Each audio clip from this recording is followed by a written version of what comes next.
Hello बच्चों, आप सभी का स्वागत है आपका अपने यूट्यूब चैनल कंपोजर पर। तो इस वीडियो में देखेंगे क्लास 11th के सब्जेक्ट इकोनॉमिक्स यानी अर्थशास्त्र के वो सारे क्वेश्चन जो आपके प्रीवियस एग्जाम में अब तक पूछे गए हैं और जो आपके इस एग्जाम में महत्वपूर्ण रहने वाले हैं। इस वार्षिक परीक्षा में आपके जो महत्वपूर्ण रहने वाले हैं वो क्वेश्चन सारे हम इस वीडियो में देखने वाले हैं। और जो टॉप 30 क्वेश्चन दे रहा हूँ ये आपके प्रीवियस एग्जाम में बहुत बार रिपीट हो चुके हैं। तो जितने भी क्वेश्चन यहाँ आप देखेंगे सभी क्वेश्चन को कोशिश करिएगा, नोट करिए और इनको आप अच्छे से याद कर लीजिए अगर आप एग्जाम में अच्छे मार्क्स लाकर दिखाना चाहते हैं अपने घरवालों को। ठीक है, तो यहाँ पे जो पहला प्रश्न है वो है मार्शल की परिभाषा दीजिए एवं उसकी विशेषताएँ बताइए। कई कई बार ये क्वेश्चन दिया गया है कि मार्शल की जो अर्थव्यवस्था से रिलेटेड, अर्थशास्त्र से रिलेटेड डेफिनिशन है वो क्या है और उसकी विशेषता बतानी है। तो देखो सभी क्वेश्चंस तो पढ़ना पॉसिबल नहीं है। कोशिश करूँगा ज़्यादा से ज़्यादा क्वेश्चन आपको पढ़ के मैं बता पाऊँ, बट जो अगर नहीं पढ़ पाता हूँ तो उन क्वेश्चंस को आप वीडियो को रोक करके या मैं आपको ये पीडीएफ भी प्रोवाइड करा दूँगा। पर एक बार आप ये वीडियो ज़रूर देख लीजिएगा क्यों, ताकि आपको इससे भी पता चल जाए कौन-कौन से क्वेश्चन इसमें मोस्ट इम्पोर्टेंट है। इसमें कुछ क्वेश्चन ऐसे भी हैं आप उनको छोड़ भी सकते हैं, बट जो क्वेश्चन इम्पोर्टेंट है एक बार आप वीडियो को देख लेंगे तो आपको ये क्लियर हो जाएगा।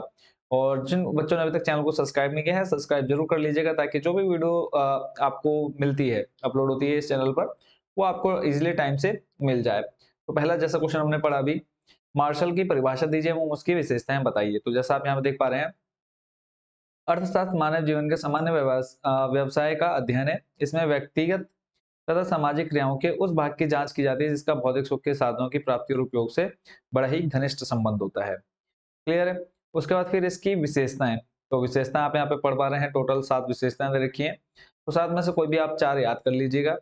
अगला जो प्रश्न देख रहे हैं वो है बच्चों आपका रॉबिन्स के अर्थशास्त्र की परिभाषा दीजिए और इसकी प्रमुख विशेषताएं बताइए। तो इन दोनों के आप जरूर याद कर लीजिएगा कि रॉबिन्स ने क्या परिभाषा दी और उसके अलावा मार्शल की क्या परिभाषा थी। ठीक है, तो देखो रॉबिन्स के अनुसार अगर हम देखें तो अर्थशास्त्र वह विज्ञान है जिसमें साध्यों तथा सीमित तथा और उनके उपयोग वाले साधनों से संबंधित मानव व्यवहार का अध्ययन किया जाता है।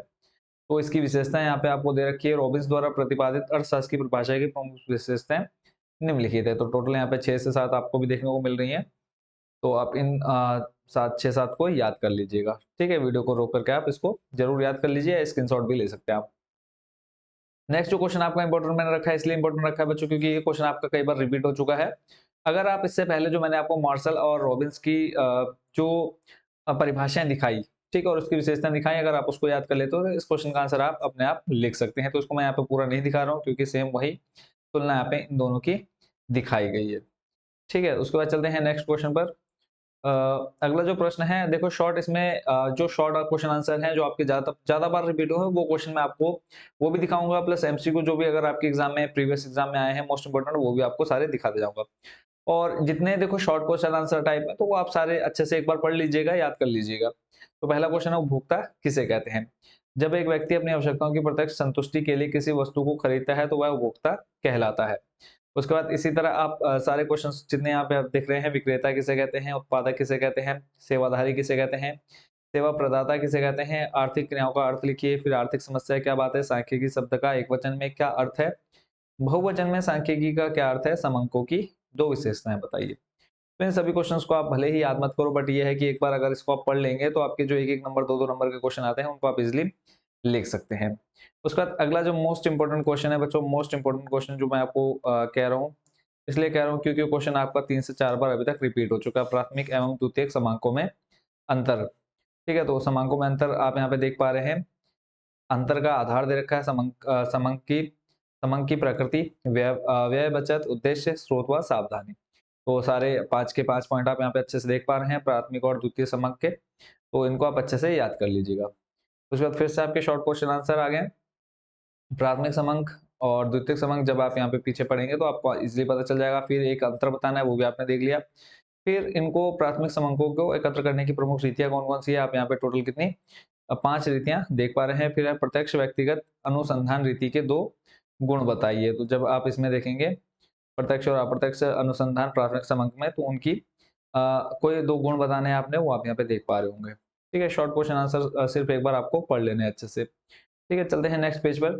इसमें क्या है, अवधारणाओं को समझाइए। पहला है आपका वर्ग विस्तार, इंपॉर्टेंट है वर्ग विस्तार। ठीक है, पहला था आपका वर्ग, दूसरा आपके वर्ग सीमाएं, तीसरा आपका वर्ग विस्तार, चौथा मध्य मूल्य। ठीक है, तो इन सभी की डेफिनेशन आप दे रखी है। वर्ग जैसे संख्याओं के किसी निश्चित समूह को जिसमें मंदे शामिल होती हैं वर्ग कहते हैं। जैसे 10, 20, 20 से 30, ठीक है, 10 से 20, 20 से 30 ये आपके क्या हो गए वर्ग। ठीक है, वर्ग सीमाएं क्या कहते हैं, क्लास लिमिट्स। प्रत्येक वर्ग दो संख्याओं के मध्य होता है, ये दोनों संख्याएं ही वर्ग सीमा का निर्धारण करती हैं। तो इसी तरह आपका हो जाएगा निम्न और उच्च सीमा। जो ऊपर जो आगे रहेगी उसको आप निम्न, जो पीछे रहती है उसको हम उच्च सीमा बोलते हैं। अगर हमें 20 और 30 की तुलना करें तो 20 आपकी होगी निम्न, 30 होगी आपकी उच्च सीमा। ऐसे ही अगला तीसरा है वर्ग विस्तार। ठीक है, वर्ग विस्तार को आप पढ़ लीजिए और देखो इससे रिलेटेड आपका एक न्यूमेरिकल आएगा ही आएगा सॉल्व करने के लिए, तो उसको आप जरूर अच्छे से समझ लीजिए। उसके बाद आ जाता है मध्य मूल्य। मध्य मूल्य होता है मेन इक्वेशंस, ठीक है, मेन वैल्यू हो जाएगा। तो इसको आप कैसे ज्ञात कर सकते हो, उसके लिए यहाँ पे आपको पूरा फॉर्मुला दे रखा है, क्वेश्चन सॉल्व भी करके दिखा रखा है बहुत शॉर्ट में, तो उसको आप अच्छे से समझ सकते हैं, इसमें कोई ज्यादा टिपिकल नहीं है। उसका फिर से जो शॉर्ट क्वेश्चन आंसर आपने देखने हैं वो है भौगोलिक वर्गीकरण से क्या आशय है, समयानुसार वर्गीकरण से क्या आशय है, गुणात्मक वर्गीकरण से क्या आशय है, चर किसे कहते हैं, खंडित या विच्छिन्न चर से क्या आशय है। शॉर्ट क्वेश्चन आंसर बच्चों इसलिए हर चैप्टर के मैंने आपको दे दिए हैं ताकि मोस्ट, ऐसे नहीं कि कोई भी शॉर्ट उठा के दे दिए, बट मोस्ट इंपोर्टेंट जो आपके शॉर्ट्स है, ठीक है, एक एक नंबर दो दो नंबर के पूछे जाने वाले हैं, वो मैंने मोस्ट इंपोर्टेंट रखे हैं। ठीक है, तो श्रृंखला को परिभाषित कीजिए। तो इतने क्वेश्चन आपने इस पेज से देख लेने हैं। चलते हैं उसके, एक तो आपने ये देख लेना आवृत्ति किसे कहते हैं, फिर वर्ग किसे कहते हैं, तो आपने पीछे देख लिया, वर्ग विस्तार भी आपने पीछे देख लिया है। चलते हैं अगले प्रश्न पर। यहाँ पे आपको एक न्यूमेरिकल मैंने दिखा दिया है और मोस्ट इंपोर्टेंट न्यूमेरिकल आपके एग्जाम में बहुत बार ये पूछा जा चुका है। बोला है तालिका में 11वीं कक्षा के विद्यार्थियों के सांख्यिकी में प्राप्त अंकों का विवरण दिया हुआ है। इसके आधार पर कम से कम ओजाइन ओजाइव एवं से अधिक ओजाइव त्वरण बनाइए। तो यहाँ पे आपको प्राप्तांक और विद्यार्थियों की संख्या दे रखी है, तो आपने संचय आवृत्ति सारणी पहले खींच लेनी है। पहले आपको अंक दे दिए है 5, फिर 10, देखो आपको अंक 0 से 5, 5 से 10, 10 से 15, तो इसमें आपने इस तरह से लिख लेना है, पहले 5 से कम, 10 से कम, 15 से, 20 से, 30 से, फिर संचय आवृत्ति आपने लिख लेनी है जो आपको यहाँ दी हुई है। ठीक है, उसके बाद देखो संचय आवृत्ति कैसे निकलती है, सिंपल, आपने इसको जोड़ते जाना। देखो 4 में 6 जोड़ा 10, फिर 10 में 10 जोड़ा कितना 20, फिर आप 20 में 10 जोड़ोगे 30, 30 में 25 जोड़ोगे कितना हो जाएगा 55। ठीक है, तो इस तरह से देखो 4 में 6 जोड़ा 10, 10 में 10 जोड़ा 20, 20 में 10 जोड़ा 30, 30 में कितना जोड़ना था हमें 25, तो 55 हो गया। तो इस तरह से ये आपकी संचय आवृत्ति निकल के आ जाएगी। ऐसे अधिक के लिए हम क्या करेंगे, सेम उल्टा कर देंगे। ठीक है, तो अब इसमें देखो पहले आपका टोटल कितना आया निकल करके 100। अब 100 में से देखो अगर आप घटाते जाएंगे, यहाँ से 100 में से 4 गया 96। ठीक है, फिर आपका देखो 100 में से 6 जाएगा, सॉरी 96 बोल रहा हूँ, 100 में से देखो 4 पहले गया 96, 96 में से 6 गया 90। ठीक है, इस तरह से ये आपका कम हो जाएगा। उसके बाद फिर आपने सिंपल जो ये आपका त्वरण संचय आवृत्तियां और कम और अधिक वाला है, इसका आपने सिंपल त्वरण खींच देना है। ठीक है, तो आराम से इसमें आप अच्छे नंबर ला सकते हैं।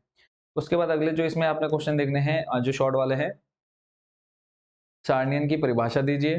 ठीक है, बहुगुणी सारणी किसे कहते हैं, और उसके बाद जो आपने क्वेश्चन देखना है वो है दंड चित्र क्या है। ठीक है, एक आपने ये देख लेना है दंड चित्र क्या है। तो दंड चित्र वह चित्र है जिसमें आंकड़ों को दंडों या आयतों के रूप में प्रकट किया जाता है। ठीक है, तो इसमें से आपने सिर्फ 3 ये वाले अच्छे से तैयार कर लेने हैं। अगला जो क्वेश्चन देख रहे हैं बच्चों आप स्क्रीन पर, वो है यदि नीचे दी गए आंकड़ों का समांतर माध्य 28 है तो का नंबर आपको क्या निकालना है, लुप्त आवृत्ति का पता करना है, और दूसरा है श्रृंखला की माध्यिका ज्ञात करनी है। ये भी सेम टू सेम क्वेश्चन है जो बच्चे क्लास 10 में जिन्होंने मैथ्स ली थी, लड़कियों ने खास करके, क्योंकि लड़के लगभग मैथ्स लेते हैं, तो जिन लड़कियों ने मैथ ली थी उसके लिए बहुत ईजी हो जाएगा क्योंकि आप क्लास 10 में सीख चुके हैं। सिंपल आपको देखो वर्ग अंतर दे रखा है, उसके बाद ये आपको मध्य मूल्य भी दे रखा है। अब इसमें आपने क्या करना होता है, सीधे सीधे एफ निकालने के लिए आवृत्ति, या देखो आपका यहाँ पे अगर आप क्वेश्चन में देखेंगे तो आपको क्या क्या देखने को मिल रहा है। देखो 12, 18, 27, ठीक है, और यहाँ पे आपका क्या दे रखा है ए 17, 6। तो जो ये दे रखी है संख्याएं आपकी क्या हो जाएगी, आवृत्ति हो जाएगी। आवृत्ति यानी बारंबारता जिसको बोलते हैं। और मध्य मूल्य कैसे निकाला बच्चों, मध्य मूल्य निकालने के लिए जो आपको ये पहली वाली टेबल दे रखी है 0 से 10, 10 से 20, 20 से 30, सिंपल क्या किया इन दोनों को जोड़ा। देखो 0 में अगर हम 10 को जोड़ेंगे, 0 में 10 जोड़ेंगे टोटल 10 हो जाएगा, 10 का आधा करेंगे 5, ऐसे 10 और 20 को जोड़ेंगे। ठीक है, देखो यहाँ पे अगर मैं प्लस का चिन्ह कर देता हूँ, 10 और 20 कितना हो जाएगा 30, और 30 का आधा करोगे कितना आ जाएगा 15 आ जाएगा। ऐसे 20 और 30 को जोड़ोगे आ जाएगा 50, 50 का आधा करोगे कितना हो जाएगा 25। तो ये मध्य मूल्य निकालना आ गया आपको। आवृत्ति आपकी ये सेम दे रखी है यहाँ पे। उसके बाद आपको एफ एक्स निकालना है। ठीक है, एफ एक्स क्या होता है, आपका इसका और इसका गुणा करा देना है, यानी इन दोनों का गुणा, फिर इन दोनों का गुणा, इन दोनों का इस तरह से गुणा करा देना है, ठीक है। बाकी मध्य का सूत्र आपने क्लास 10th में भी देखा था, एफ एक्स बटे एफ, इस फॉर्मूले में आपने मान रख करके किसका मान निकाल लेना है, इस ए का मान निकाल लेना है। कोई हार्ड क्वेश्चन नहीं है, बट ये क्वेश्चन आपका 5 से 6 नंबर में एग्जाम में देखने को मिलता है। इसमें आपको बोला है माध्यिका भी निकालनी है, यानी माध्य क्लास 10th में 14 चैप्टर था मैथ्स में। तो इसमें कोई ज़्यादा टफ नहीं है, सेम वर्ग अंतराल आपको दे रखा है, आवृत्ति दे रखी है। संचय बारंबारता निकालने के लिए सिंपल क्या करना होता है बच्चों, आपको जो पहली संख्या है वो वैसे की वैसे आ जाएगी, उसके बाद फिर क्रॉस करके जोड़ते जाना है। देखो 12 में 18 जोड़ा 30 हो गया, फिर 30 में 27 जोड़ा 57 हो गया, फिर 57 में 20 जोड़ा 77, 77 में 17 जोड़ा 94, और 94 में आपने 6 जोड़ा कितना हो गया 100, ठीक है। और इसमें देखो कोई टफ नहीं है, अगर आपको ये क्वेश्चन माध्यिका और माध्य समझना है तो इसके लिए आपका मैंने वीडियो अपलोड कर रखी है क्लास 10th की एनसीईआरटी बुक की, जो मैथ्स की है। आप 14.3 में चले जाएं, आपको माध्य, माध्यक व बहुलक, ये तीनों चीजें वहां पे मैंने बहुत अच्छे से एक्सप्लेन कर रखी है, अगर आप इसको पूरा अच्छे से समझना चाहते हैं, ठीक है। और ये क्वेश्चन आपके एग्जाम में 100% आएगा, लिख के दे सकता हूँ 100% गारंटी के साथ, ठीक है। तो इस क्वेश्चन को आप अच्छे से प्रिपेयर कर लीजिए, लॉन्ग टाइम में क्वेश्चन आंसर ये आपको एक मिलेगा। फिर अगला क्वेश्चन है, बहुलक को परिभाषित कीजिए, इसके गुण व दोष बताइए। बस इसको आप एक बार पढ़ लीजिए, कोई ज्यादा इतना खास इंपॉर्टेंट नहीं है, पर अगर एक बार पढ़ लेते हैं तो चांसेस हैं वैसे इसके आने के, तो कोशिश करिएगा कि इसको एक बार आप पढ़ लें, ठीक है। उसके बाद आ जाता है माध्य विचलन किसे कहते हैं, माध्य विचलन के गुण व दोष बताइए। इंपॉर्टेंट है तो इसको एक बार आप अच्छे से पढ़ लीजिएगा, चाहे वीडियो को रोक करके या आप स्क्रीनशॉट ले सकते हैं इसका, ठीक है। पहले तो आपको दे रखा है माध्य विचलन क्या है, उसके बाद गुण दे रखे हैं, फिर दोष दे रखे हैं। अगला जो प्रश्न है वो है प्रमाप विचलन किसे कहते हैं, प्रमाप विचलन की विशेषताएं बताइए। पहले तो आप डेफिनेशन पढ़ लेंगे कि प्रमाप विचलन अपकिरण की एक आदर्श माप है। इसका आशय उस माप से होता है जो कि पदों के समानांतर माध्य से लिए गए विचलनों के वर्ग के समानांतर माध्य का वर्गमूल है। उसके बाद इसकी विशेषता दी गई है, विशेषता आप पढ़ लीजिएगा अच्छे से। अगला मोस्ट इंपोर्टेंट क्वेश्चन है वो है लॉरेंज वक्र क्या है, इसके गुण व दोष बताइए। मेन आपको मैं मोस्ट इंपोर्टेंट क्वेश्चन प्लस उसके सॉल्यूशन दे रहा हूँ बच्चों, आप बाकी पीडीएफ डाउनलोड करके आप इसको अच्छे से तैयार कर लीजिएगा। प्रश्न नंबर 8 है वो है विचरण गुणांक क्या है, इसका सूत्र लिखना है। तो विचरण गुणांक आप यहाँ से पढ़ लेंगे, बाकी इसका फॉर्मूला जैसे कि आप देख पा रहे हैं स्क्रीन पर, वो है कोफिशिएंट ऑफ वी, ठीक है, sigma upon x bar into 100, ये आपने याद रखना है। चलते हैं नेक्स्ट क्वेश्चन पर। यहाँ पे फिर से आपके शॉर्ट क्वेश्चन आंसर आ गए, तो इसमें आपको कौन कौन से देखने हैं वो मैं आपको टिक कर देता हूँ। पहले तो आप अपरीकरण, उसके बाद औसत व अपरीकरण में अंतर क्या है, ठीक है। उसके बाद विस्तार यानी रेंज किसे कहते हैं, फिर विस्तार गुणांक किसे कहते हैं। उसके बाद अगले जो प्रश्न देखने हैं वो आपने वो देख लेते हैं। माध्य विचलन की परिभाषा आप पीछे देख लेंगे, और उसके बाद प्रमाप विचलन को परिभाषित कीजिए, ठीक है। इन क्वेश्चन को आप अच्छे से प्रिपेयर कीजिए। अगला प्रश्न देख रहे हैं विक्षेप चित्र किसे कहते हैं, विक्षेप चित्र बनाकर उसका उनका निर्वाचन कीजिए। तो यहाँ पे विक्षेप चित्र द्वारा दो श्रेणियों के बीच पाए जाने वाले सह संबंध की दिशा व मात्रा का अनुमान लगाया जा सकता है। इसमें भुजाक्ष पर x श्रेणी तथा कोटि x पर y श्रेणी के मूल्यों को लिया जाता है। सिंपल यहाँ पे आप देख रहे हैं एक्स वाई और इधर वाई एक्स, फिर आपका ग्राफ किस तरह से बनता है वो यहाँ पे आप आराम से देख सकते हैं। बाकी इसके जो पॉइंट्स दे रखे हैं ABCD करके, इनको आप एक बार जरूर अच्छे से पढ़ लीजिएगा। चलते हैं अगले प्रश्न पर। यहाँ पे जो आपको याद करने हैं, पहले तो आप सह संबंध की परिभाषा, फिर उसके बाद ऋणात्मक व धनात्मक सह संबंध में अंतर, ठीक है। और उसके बाद और देख लेते हैं कौन सा आपको याद करने हैं। सहबंध की उच्च सीमा आपको बतानी है, मोस्ट इंपोर्टेंट है 7 नंबर जो यहाँ पे आप देख पा रहे हैं। कार्ल पियर्सन के सह संबंध गुणांक का प्रमुख गुण क्या है, ठीक है। फिर उसके बाद है जो आपको याद करना है ना, वही क्वेश्चन सिर्फ आपको बता रहा हूँ, कोई एक्स्ट्रा क्वेश्चन आपने याद नहीं रखना है। 10वां नंबर देख रहे हैं आप, कार्ल पियर्सन के सहसंबंध गुणांक की परिसीमाएं बताइए। तो इसको आप एक बार जरूर याद कर लीजिएगा। चलते हैं उसके बाद अगले पेज पर। सूचकांक क्या है और इनकी उपयोगिता तथा सीमाओं का वर्णन करना है। तो पहले यहाँ पे आप डेफिनेशन देख लेंगे। सूचकांक अर्थ एवं परिभाषा है, ठीक है। तो यहाँ से आपका ये स्टार्ट होकर के पूरा ये क्या हो जाएगा, यहाँ से इसकी परिभाषा हो जाएंगी, ठीक। उसके बाद अगला जो देख रहे हैं, सूचकांक की प्रमुख परिभाषा निम्नलिखित है। अलग अलग जो अर्थशास्त्री थे उन्होंने क्या क्या अपने अकॉर्डिंग दी परिभाषा, उनको हम एक बार समझ लेते हैं। सबसे पहले चैंडलर है, तो इन्होंने अपने अकॉर्डिंग दी। फिर उसके बाद डॉक्टर बाउले हैं, फिर किनले है, क्रॉक्सटन व काउडेन है, उसके बाद होरेस सैक्राइस्ट है, ठीक है। तो ये 5-6 लोगों ने जो अपने अकॉर्डिंग अर्थशास्त्री थे, इन्होंने अपने डेफिनेशन दी है, तो उसको आप एक बार जरूर याद कर लीजिएगा। फिर इसकी विशेषताएं क्या क्या हैं, विशेषताएं आपको यहाँ दे रखी हैं। फिर उसके बाद उपयोगिता है, ठीक है। उपयोगिता है यानी इसके हम कहाँ का इस यूज इसके कर सकते हैं। उसके बाद पॉइंट वाइज ये आपको बना करके दिया गया है, और लॉन्ग में ये आपको क्वेश्चन देखने को मिलेगा 4 से 5 नंबर के अंतर्गत। तो इनको आप अच्छे से तैयार कर लीजिएगा अगर आपको 100 में से 100 मार्क्स लाने हैं। क्लियर है? उसके बाद अगले जो प्रश्न देख रहे हैं वो है ब्रिटिश राज के दौरान भारतीय अर्थव्यवस्था के औपनिवेशिक शोषण के विभिन्न रूपों का वर्णन कीजिए। ठीक है, तो ये जो क्वेश्चन देख रहे हैं ये भी आपका बहुत ज़्यादा इंपॉर्टेंट रहने वाला है। तो कोशिश करिएगा कि जितने क्वेश्चन मैं आपको यहाँ दिखा रहा हूँ सभी को आप अच्छे से प्रिपेयर करते जाइएगा। ठीक है, तो अब मेन मैं आपको सिर्फ क्वेश्चन पढ़ के सुना देता हूँ, उसके बाद बाकी आप इसके आंसर वीडियो रोक करके भी पढ़ सकते हैं। ठीक है, पूरा क्वेश्चन आप यहाँ पे देख लीजिए। इनमें बच्चों मैंने एक दो कुछ तो आपके प्रीवियस पेपर जो मैंने इंपॉर्टेंट क्वेश्चन देखे हैं, बाकी जो इस बार एग्जाम में आने वाले हैं वो इंपॉर्टेंट क्वेश्चन भी आपको यहाँ देखने को पूरे मिल जाएंगे। अगला जो प्रश्न देख रहे हैं बच्चों वो है देश विभाजन का भारतीय उद्योगों पर क्या प्रभाव पड़ा। यानी जब देश का विभाजन हुआ था तब भारतीय उद्योग, देखो कोशिश करिएगा कि जितने क्वेश्चन मैं आपको दिखा रहा हूँ ना इन क्वेश्चन को आप एक बार जरूर पढ़ लीजिएगा। ठीक है, भले ही आप याद ना कर पाओ पर एक बार पढ़ जरूर लीजिएगा। अगला प्रश्न देखो सकल घरेलू उत्पाद जीडीपी से क्या मोस्ट इंपोर्टेंट क्वेश्चन है, फिर प्रति व्यक्ति सकल घरेलू उत्पाद से क्या आशय है, दोनों मोस्ट इंपोर्टेंट क्वेश्चन है, इनको आप अच्छे से प्रिपेयर कीजिएगा। अगला है प्राथमिक क्षेत्र में कौन कौन सी आर्थिक क्रियाएं शामिल की जाती हैं। स्वतंत्रता के समय भारतीय अर्थव्यवस्था पिछड़ेपन की स्थिति में थी, इसके पक्ष में दो तर्क दीजिए। ठीक है, अगला जो प्रश्न देखना है कि प्राथमिक द्वितीयक एवं तृतीयक क्षेत्र क्या है, इनको आपने बताना है। और इसके बाद अगला पेज योजना की परिभाषा दीजिए, फिर भारत ने योजना को क्यों चुना, और उसके बाद चमत्कारी बीज क्या होते हैं, विक्रय अधिशेष क्या है। ठीक है, तो ये जितने क्वेश्चन मैं आपको बता रहा हूँ इनका आंसर आपको सामने दिख ही रहे हैं, तो बस क्वेश्चन जो बता रहा हूँ उनको आप प्रिपेयर कीजिए। अगला जो प्रश्न देख रहे हैं वो है हरित क्रांति क्या है, इसे क्यों लागू किया गया और इससे किसानों को कैसे लाभ पहुंचा, संक्षेप में व्याख्या करनी है। तो यहाँ पे आप पूरा हरित क्रांति के बारे में पढ़ सकते हैं। अगला जो प्रश्न है आयात प्रतिस्थापन किस प्रकार घरेलू उद्योगों को संरक्षण प्रदान करता है, तो आंसर आप सामने देख पा रहे हैं। अगला प्रश्न है पूंजीवाद क्या है, पूंजीवाद की प्रमुख विशेषताएं बताइए। तो ऊपर आप परिभाषा पढ़ेंगे। ठीक है, लुक्स और होटस और पीगू के अनुसार प्रोफेसर पीगू, और उसके बाद इसकी जो विशेषता है पहला पॉइंट आपको होगा मूल्य यंत्र। ठीक है, दूसरा हो गया केंद्रीय योजना का अभाव, तीसरा हो गया आर्थिक स्वतंत्रता।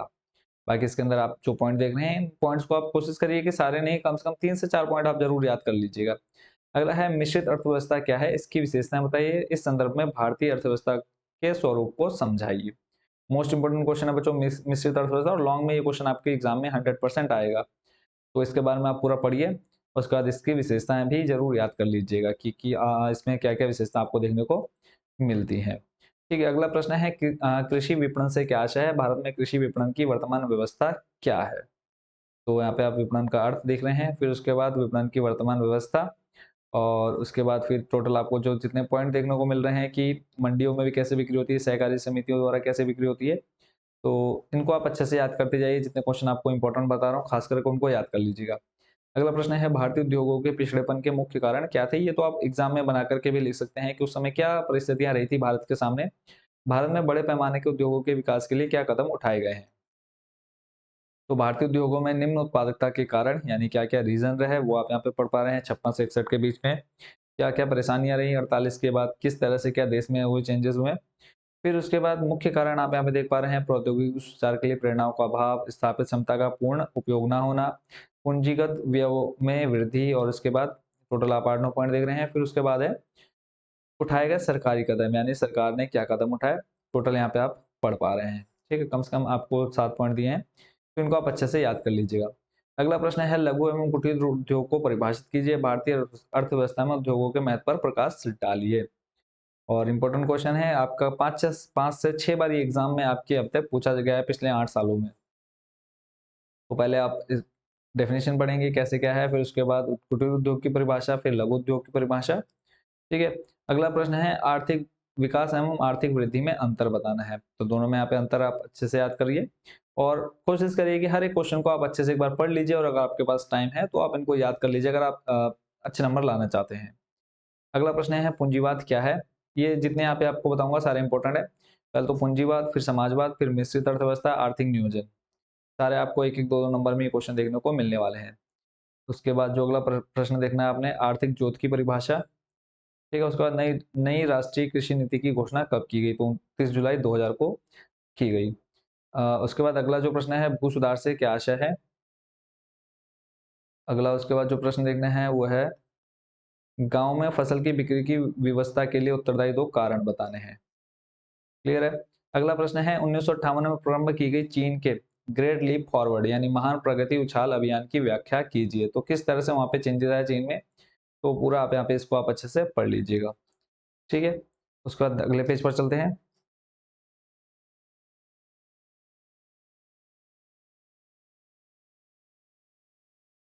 अगला जो प्रश्न रहने वाला, देखो ग्रेट लीप फॉरवर्ड के बारे में आप जैसा स्क्रीन पर देख पा रहे हैं, तो इसको आप जरूर याद कर लीजिएगा, इंपॉर्टेंट है ये मतलब आपकी प्रीवियस एग्जाम में 2 से 3 बार क्वेश्चन आ चुका है।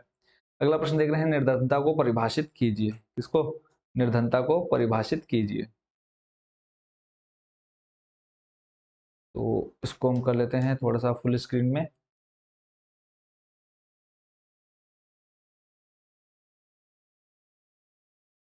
पूरी डेफिनेशन पहले तो आप परिभाषा देख रहे हैं। निर्धनता से अभिप्राय जीवन, स्वास्थ्य तथा कार्य कुशलता के लिए न्यूनतम उपभोग आवश्यकताओं की प्राप्ति की अयोग्यता।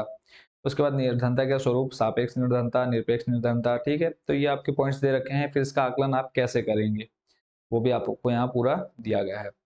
अगला प्रश्न है, भारत में निर्धनता के क्या कारण है, निर्धनता दूर करने के उपाय भी बताइए। ठीक है, तो यहाँ पे आप उपाय भी देख पा रहे हैं। पहले तो आप कारण देखेंगे, उसके बाद फिर आर्थिक कारण क्या क्या है, उसमें आप टोटल 4 से 5 पॉइंट देख पाएंगे। ठीक है, उसके बाद निवारण का, पहले तो खाली इसमें कारण है, उसके बाद उपाय पूछे हैं तो आप यहाँ पे पूरा पढ़ पा रहे हैं। उसके बाद अगले जो शॉर्ट क्वेश्चन आंसर है वो है निर्धनता से क्या आशय है, एक तो आप इसको देखिए। और फिर उसके बाद है भारत में निर्धनता का प्रतिशत क्या है, 26.1। अगला है भूमिहीनता से क्या आशय है, बेरोजगारी से क्या आशय है, निरक्षरता से क्या आशय है, इनको आप याद कर लीजिएगा। अगला है मानव पूंजी से क्या आशय है, और सकल राष्ट्रीय उत्पाद से क्या आशय है। अगला जो प्रश्न है, मानव पूंजी निर्माण क्या है, और उसके बाद शिक्षा से क्या लाभ है, इसको आप याद नहीं करेंगे फिर भी चल जाएगा।